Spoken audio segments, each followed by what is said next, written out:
Okay, so for our last set of notes, we're going to look at Muslim culture and contributions.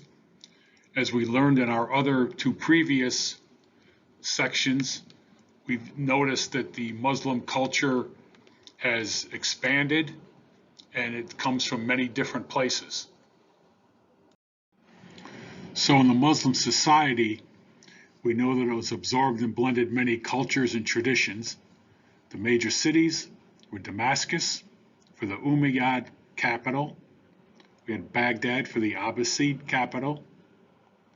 Cairo in Egypt, Cordoba in Spain, and Jerusalem was the holy site for monotheistic religions.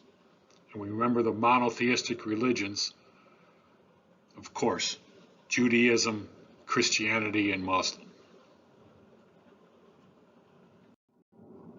Here's a sketch of Baghdad, and we see that Baghdad was a planned circular city, planned by design to be a circular city. So in the major Muslim cities, we're going to see important structures. We're going to see mosques, which are house of Muslim worship, palaces, and the bazaar is the marketplace where they sold rubies, silk, gold, and ivory. Okay, so we had social classes in this society, 4 of them. You were either Muslim at birth, you converted to Islam, you were protected people, people of the book, Jews, Christians, or Zoroastrians. Remember, we saw Zoroastrians about the 5th century BC in modern-day Iran in the Fertile Valley, in the Fertile Crescent. Or you were a slave, and that was a prisoner of war, and slaves were always non-Muslim. So slavery in this society was very common. Muslims were never enslaved. Children of slaves who convert are freed. Females who marry masters are freed. Slaves could buy their freedom. Slaves were servants or soldiers, and it was not based on race.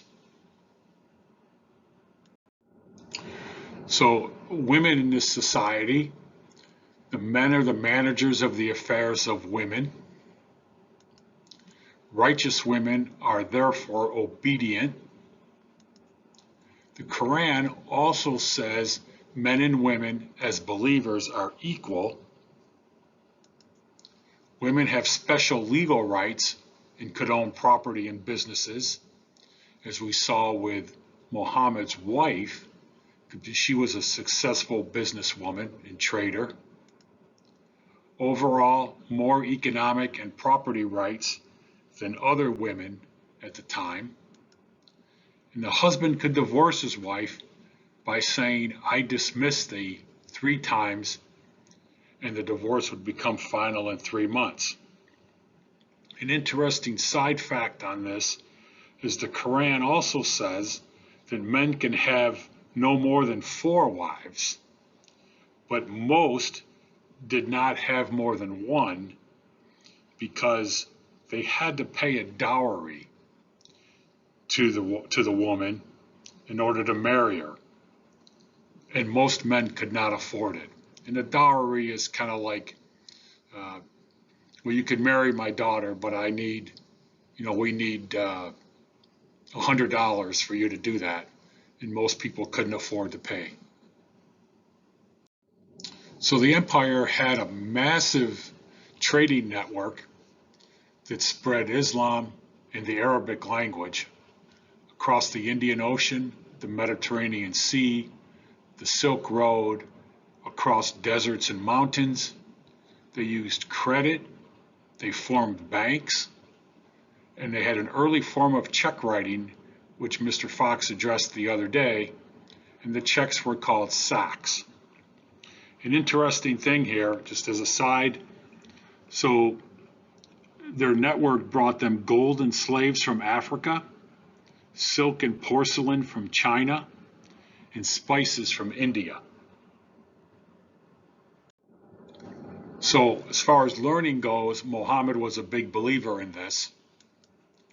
He emphasized study and scholarship. The House of Wisdom around 830 CE was Baghdad's library, academy, and translation center. Here is where scholars exchanged ideas and rewrote works in Arabic. And scholars saved much learning of the ancient world from the Greeks, the Romans, the Persians, and the Indians. Literature was another very important aspect of this world. The Quran was the most famous. These were the revelations to Muhammad. Popular stories, the 1001 Nights or Arabian Nights, legendary tales from India, Persia, and Arabia. Poems, Rubaiyat was a collection of Persian poems about nature and humanity. Art was very important as well. Belief that only Allah can create life discouraged creation of living things. Muhammad warned against this in his very early teachings, and that's why you would not see pictures of Muhammad or other holy figures.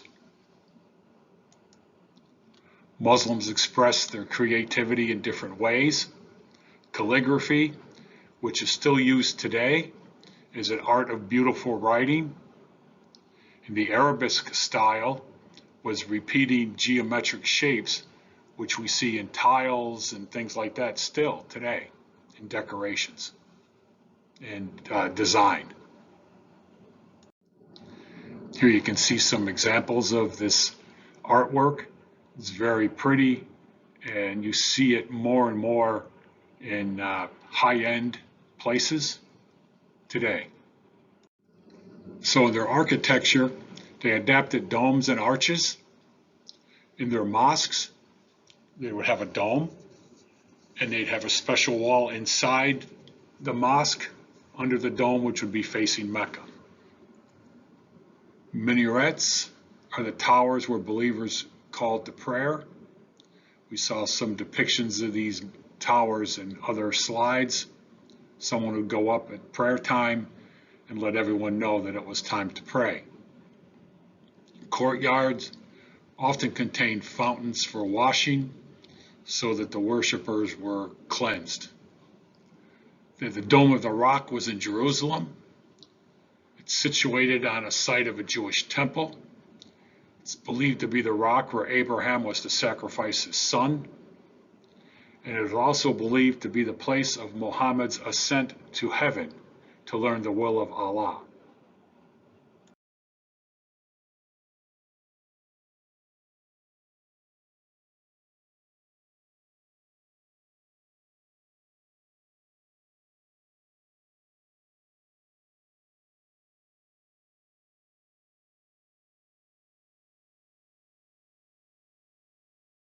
So you can see in all of these slides the work that went into making these, and the colors and the designs, the geometric designs and so forth. A lot of work, very beautiful artwork.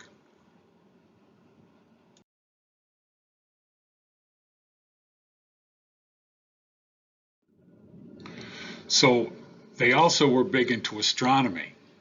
So they studied astronomy to calculate the times for prayers and the direction of Mecca. They studied for eclipses, the Earth's rotation, circumference, accurate maps and calendars, and created the astrolabe to calculate time and position. Now, this astrolabe will really come into play for sailors, and an astrolabe actually allowed the sailors to determine their location. This instrument made it possible for Europeans to sail to the Americas and to also sail around the continent of Africa. Before the astrolabe, usually when sailors would sail, especially if they went south towards southern Africa, they would never venture too far out into the ocean. They'd always try to stay so that they could see the coastlines. So with these astrolabes, now they could really venture, and in fact they did, and they ventured all the way to the New World or the Americas, and then around the coast of Africa into the Indian Ocean and so on, and expanded their trade routes. They're also pioneers in medicine, science, and math. In medicine, they had Al-Rasi, who was a doctor who identified diseases. In science, they used observation and experimentation. They studied optics or vision. And in math, Al-Khwarizmi created algebra, and Arabic Indian numerals now are used, including 0.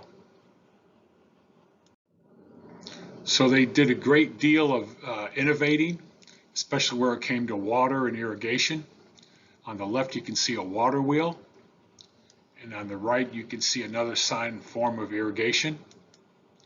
You had irrigation water wheel, again on the left, and a vertical axis windmill on the right. I'm not quite sure how that worked, but obviously it's in a circle.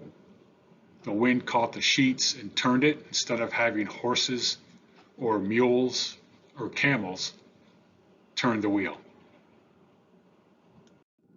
So another great innovation was a cistern.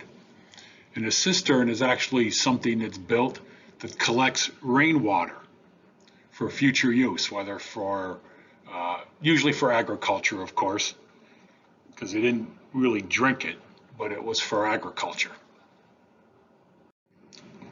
So in this society, we also had philosophers, and we also had religion, as you already know. A Muslim philosopher was Ibn Rushd, and he was a philosopher that tried to combine Greek philosophy and Islam to find the truth. A Jewish philosopher named Moses ben Maimon, and he blended philosophy with religion and science. And the key thing is Muslims believed the ideal man reflected values of many cultures. And with this slide, we'll come to the end of the notes for our third day in the Islam world. And we'll move on, we'll take a break, and we'll move on to the next thing we're going to do for today.